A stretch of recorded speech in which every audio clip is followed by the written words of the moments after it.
How are you? My name is Caitlin. I'm the program director here at IFC Center, and I'm so happy to have you all here tonight for this very special event, this special screening of Susan Seidelman's first film, Smithereens, and a book signing for her new memoir, Desperately Seeking Something, a memoir about movies, mothers, and material girls. Smithereens actually opened right here at this very theater back when we were the Waverly Theater, and it was the first American indie film, feature film, to play in competition at the Cannes Film Festival. And it's fantastic stuff. After this film, Susan went on to work with talents as wide-ranging and illustrious as Meryl Streep, John Malkovich, Peter Falk, and of course Madonna in Desperately Seeking Susan. Susan will be joining us for a Q&A and book signing after the film, so please stick around for that. And now, just to say a few words before we watch the movie, please welcome director, producer, writer, and all-around badass, Susan Seidelman.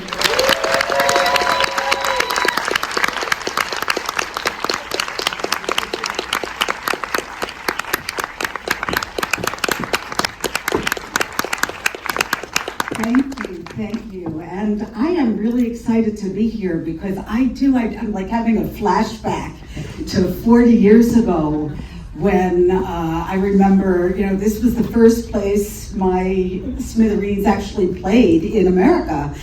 And it's hard for me to kind of grasp that it has been 40 years ago. When you watch the film, I think one of the things that's interesting, or you might find interesting about it, is that it is a time capsule of a New York that no longer exists. So the story is important, but the city is part of the story.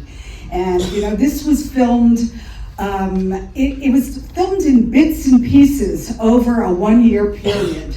I'd shoot a little. Once we had an accident and had to stop, the lead actress, Susan Berman, broke her leg. We had to stop for 4 months, filmed a little bit more, stopped, filmed again. So the great thing about working that way was that I got to see what was working. I edited a little bit in between. I got to see what was working, what wasn't, and adjust the script accordingly.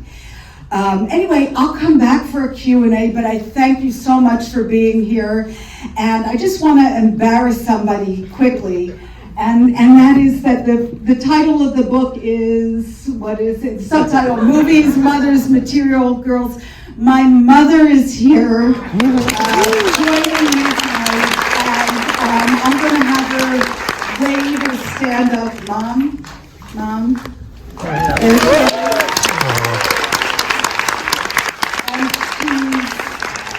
Going to have her 90-plus birthday in a few weeks from now. So, my role model. Anyway, I'll be back. I hope you enjoy the film, and we'll talk about it. Thank you. Welcome, Hillary Weston and Susan Seidelman.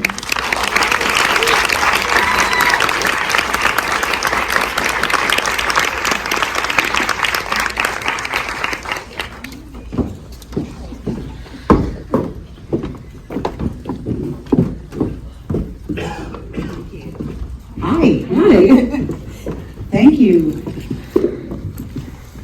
Thank you so much for joining us. It's so nice to see this film here, this perfect New York movie. Absolutely. You go. Well, I'm just curious because you have this memoir out, and just thinking about your career and your life, and what is it like to, when you revisit your first film? Like, do you feel like the same Susan who made that? I kind of do. I shouldn't say I have a favorite film. It's like saying you have a favorite child. But it was the first time I made a film, so I do have this special feeling towards it, especially because I was so naive and innocent, wonderfully innocent, making it. And I think, everyone, the crew, the cast, we were all first-timers. And I think that energy and that lack of cynicism and that just enthusiasm, hey, we're going to make a movie, I hope comes through in the energy of this movie. It definitely does. And it was clearly very much born of your experience in New York, but also, so much of the life downtown after you graduated from NYU and the music scene and how that all sort of fed into your life. Can you just talk a bit about where the story came from? Yeah, well, I went to NYU Film School in the mid-'70s, and at that time, NYU was pretty funky. It's not like the Tisch Building now on Broadway. It was on 7th Street and 2nd Avenue, and it shared the space with the Fillmore East, which was a rock club at that time. And so that was the world, and it was very interesting living there at that time because when I first got there, the East Village still had the remnants of the kind of 60s hippie counterculture. But you could sense that the culture was changing. The fashion was changing, the drugs were changing, the attitudes were changing. And something else, you could feel something else going on. And that became the kind of punk, new wave, it really came out of the music. And I think that there was also this feeling back then that you didn't have to be a professional. Musicians, there were bands and it didn't matter whether you could play an instrument. And, if you wanted to make a film, it didn't matter whether you had permits and you knew exactly how to do it. It was just that kind of raw enthusiasm of trying to capture something, capture a vision on film. And what was kind of wonderful, and unfortunately you can never go back and be innocent again, but what was wonderful about that time is we really had no commercial aspirations. We weren't making a movie to get an agent, to get a distributor, to make money. We just wanted to tell this story. And for me personally, especially being kind of coming of age and discovering movies in the 70s, I always loved those male outsider characters like early Jack Nicholson, like Dustin Hoffman, Ratso Rizzo, or even in The Graduate. Those, they weren't necessarily good people, they were interesting people. And I thought, why can't I make a movie with a female protagonist that is as interesting and complicated and not necessarily I didn't care about her being nice. I wanted her to be compelling. And I think I hope that that's what she is.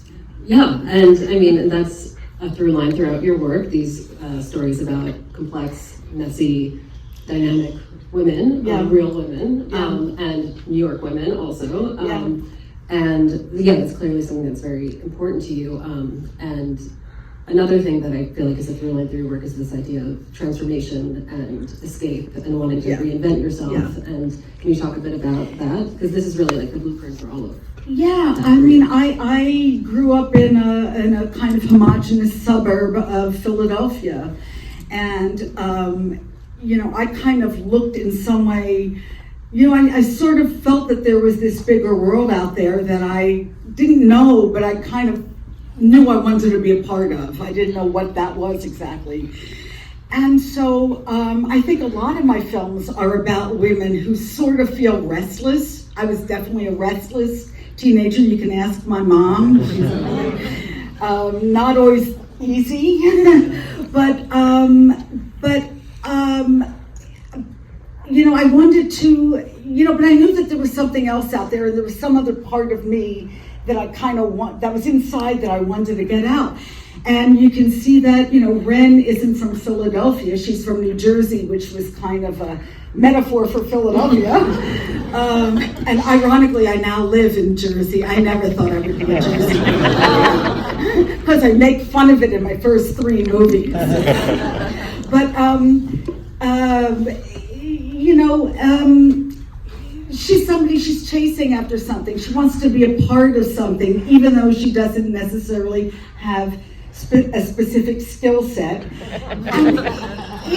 But she wants, I think she also wants to make a statement. I am here, I exist, which is exactly what I didn't know, that there was going to be Instagram and TikTok and But essentially, when the film opens up, and the first thing, she's taking selfies. I mean, it's her form of social media. She's taking pictures of herself to say, I exist, and plastering them, on walls. But if I look at her and, I can sort of see a thread between her and the character of Susan, or Madonna, played by Madonna in Desperately Seeking Susan. Madonna's just a more charming version of that. She gets away with it, yeah. And your love for costumes and design is something that has become so central to a lot of your films, and you started off designing, you studied design. I'm curious how costuming informs your storytelling and how you think about your characters and their expression. I started off thinking I wanted to be a fashion designer because for me, especially as a teenager, fashion was a way, a creative outlet back then.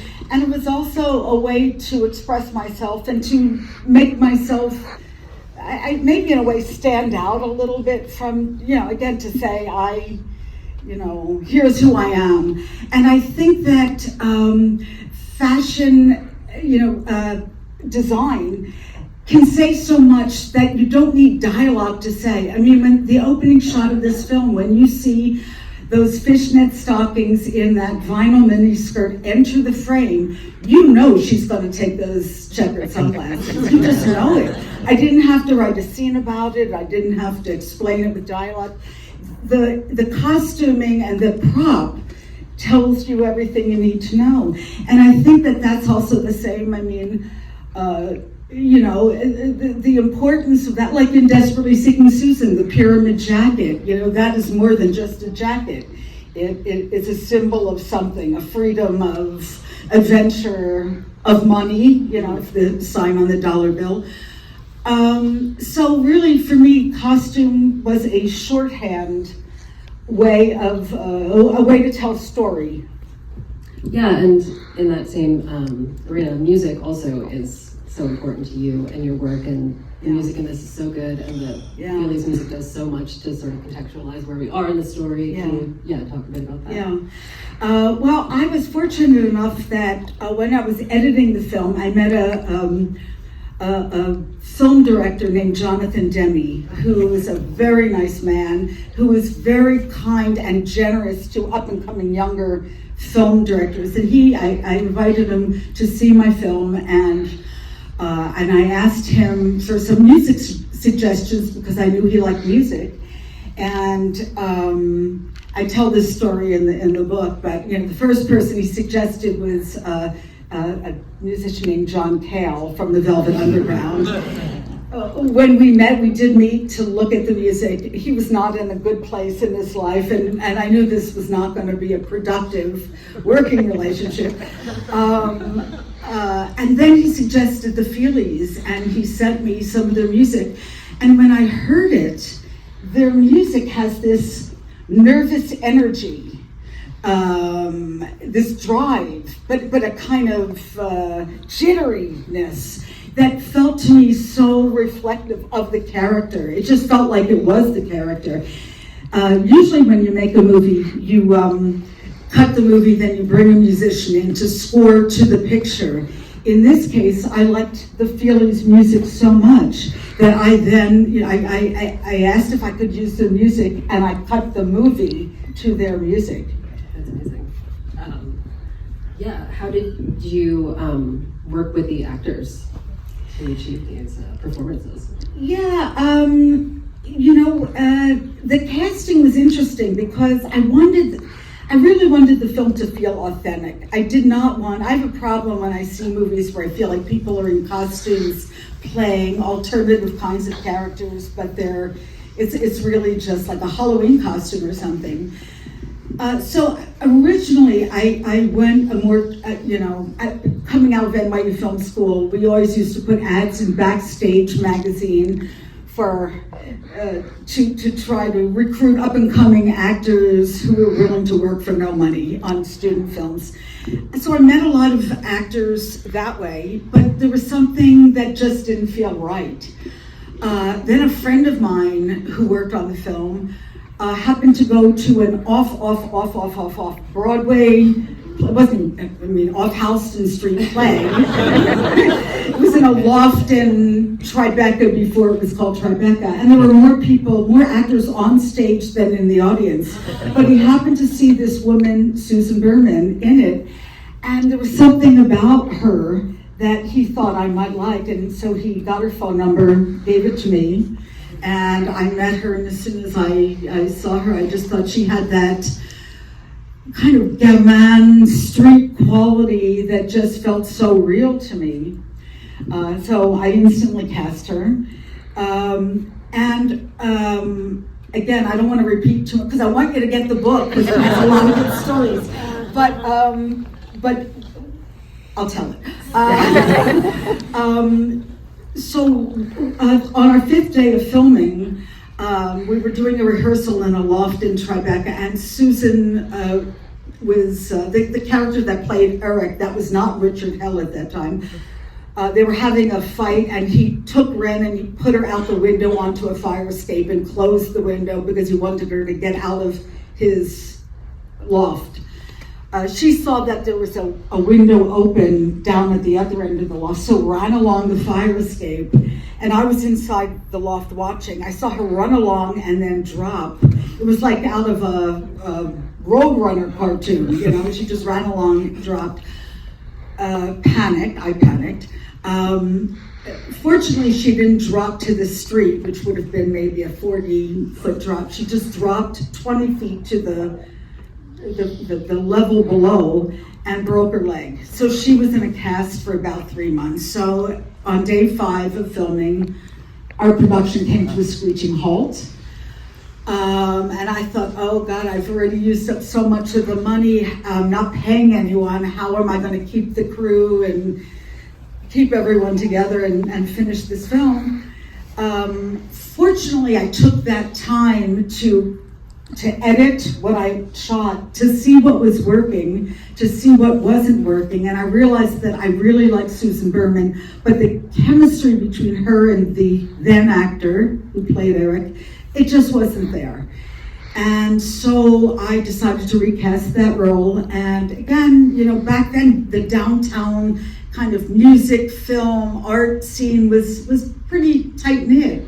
Somebody knew of Richard Hell, or a friend of a friend of a friend, and maybe he thought there was some money in it for him. There wasn't, but we met and talked, and I just thought when I met him that he was so interesting, and if I could capture what I thought was interesting about him as a person and put that into the character of Eric, that it would be real cool, which is similar in some ways to what I ended up doing in Desperately Seeking Susan, with trying to, recognizing something in Madonna at that time and thinking that would be a cool persona or cool attitude to try to put in Susan. Anyway, so that's how Richard Hell got cast. And interestingly enough, the actor Brad Rinn, who plays Paul, the kind of sweet, innocent Midwestern guy, was a guy who was sitting in Washington Square Park reading an acting book. When somebody on the crew saw this cute kid who had this all-American sweet face reading an acting book, and asked him, "Are you an actor?" Yes, he had just come from the Midwest to try to, study acting, and they gave him my phone number. I met him and just thought he was perfect for that role. That's great. Yeah, and in your book, you talk a lot about how everything's sort of a learning experience, and that everything, you are ambitious and had drive, but it was perseverance, a lot of it. And I was watching this film and thinking how physical it is also, and the way the camera moves. Yeah. I mean, there was, for any aspiring or filmmakers out there, it is about perseverance. It's about, there's so many things, especially when you're starting out. There's so many naysayers, so many things that go wrong, and you just have to stay the course and be tenacious. Again, without money, you have to find other ways to do things. For example, there was a scene we shot in Times Square. Obviously, I couldn't rent a taxi. I didn't have the budget to do that. So a small crew and the actors, this is the scene where Ren and Eric rob a guy in a taxi. We literally all just had a meeting point on 42nd Street and 9th Avenue or whatever the place was. All met there. I flagged down a taxi and gave the guy, I don't know, maybe it was two $20 bills. It couldn't have been more than $40, and just said drive around. And we all piled into the taxi and we just kept filming the scene, take one, take two, take three, and just as he drove around. And when I felt like I had gotten it, we got out of the cab. I think we can open it to the audience for some I just want to say one other thing about the costumes and also just the kind of interesting people that, for those of you who know sort of downtown New York of that time period, you'll probably recognize Cookie Mueller, who is a kind of poet writer in John Waters' movies. She played the woman in the black and white B movie. And you'll probably recognize Chris Noth, Mr. Big in a dress, sitting in the back of the van in the last scene. Yeah. Is there questions? How did I meet Cookie Mueller? I think it might have been through Richard Hell. Again, it was a very collaborative time. I mean, I think the music scene, the theater scene, performance, graffiti art, everyone kind of either knew each other or got to know each other and shared information. That was the best thing about it. Everyone was sharing information. So did you get to meet John Waters too at that time? I did not. I think I met him once over the 40 years I've been making movies, but not back then. Yeah. I'll tell you another funny story. It's about production design. The van that the character of Paul lives in, we hired, again, a friend, somebody knew a young Puerto Rican kid that used to paint subway cars, spray paint subway cars. And his name was Lee Kionis. And so I think, maybe I bought the spray paint and maybe I paid him $20 or $40 or something to decorate the van and some of the walls.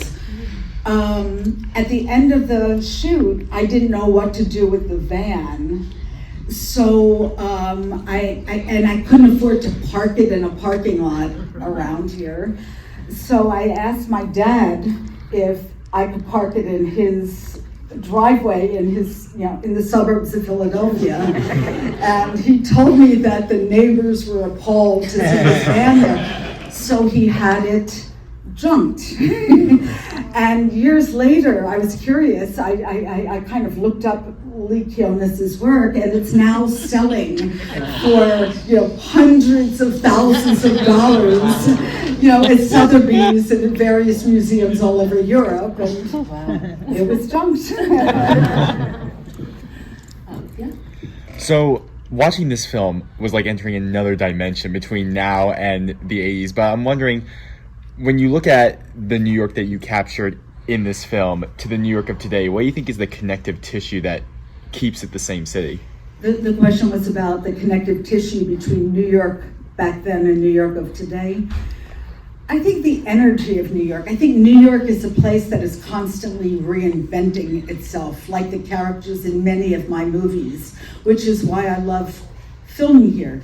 So, certainly the demographic of New York City has changed drastically, and New York keeps going through various changes, but I think New York will always be a city that feels modern and alive because it does keep reinventing itself. think we have time for one more. I do have a question, but first I just want to share that I actually started to feel something bad, like maybe halfway through. It would start because I'm from Denver, right? And I lived in New York and went to anyway. That was so strange, but then I kind of turned in another direction, and by the end I just felt wonderful. So there was something about sort of reliving my own like teen and 20s and Yeah. bad about that person, Yeah. about who I was and what that era was. Yeah. And then I kind of like got into more being this wonderful film and felt like my life has been great. But anyway, the question was, is there any story behind? I thought there was a real change in Susan Berman's hair that I assumed was right at the point where you changed, like after her after her going back to film. Yeah, well, there is a change in Susan Berman's hair. I mean, there's places where, we shot the exteriors of some of the buildings 3 months before or after we shot the interior. So I notice, and I'm hoping the energy of the film keeps you excited enough so that you're not nitpicking the hair, but I certainly notice it, and she'll walk up, like when she goes into her apartment, like I'll see her hair is one length and one sort of shade of reddish brown, and then when she walks into the apartment it's slightly different, because literally it was shot 3 months later. I mean, what happened was, we started filming, Susan Berman broke her leg. She was going to be in a cast for 3 months. We started filming in the warm weather. By the time she got out of the cast, it was cold weather. And I was afraid to wait an entire year till the weather was the same. So I said, okay, we'll shoot the interiors in the winter. So we went back and shot maybe about 10 days or something. Then I had to wait another 3-4 months until the weather changed so we could shoot the rest of the exteriors, because the film really takes place in a short period of time. So that is why things change, and That's really human too. yeah. People do change from day to day. Yeah. In many films, there's an effort to make them seem more consistent, but I thought this was really Yeah, well, again, you just hope that the energy of the character and the energy of the story will carry you through those mistakes. I think it adds to the authenticity of the world. But thank you all, and please stick around because we're going to Thank you for coming. So the book signing will take place right in the theater. We're going to start the line right. Don't know who. Oh, good. I'm hoping it's another one. I don't remember exactly who it is. I'm up tonight, Brett. They're good, Susan, yes. That's a tough call. To go to.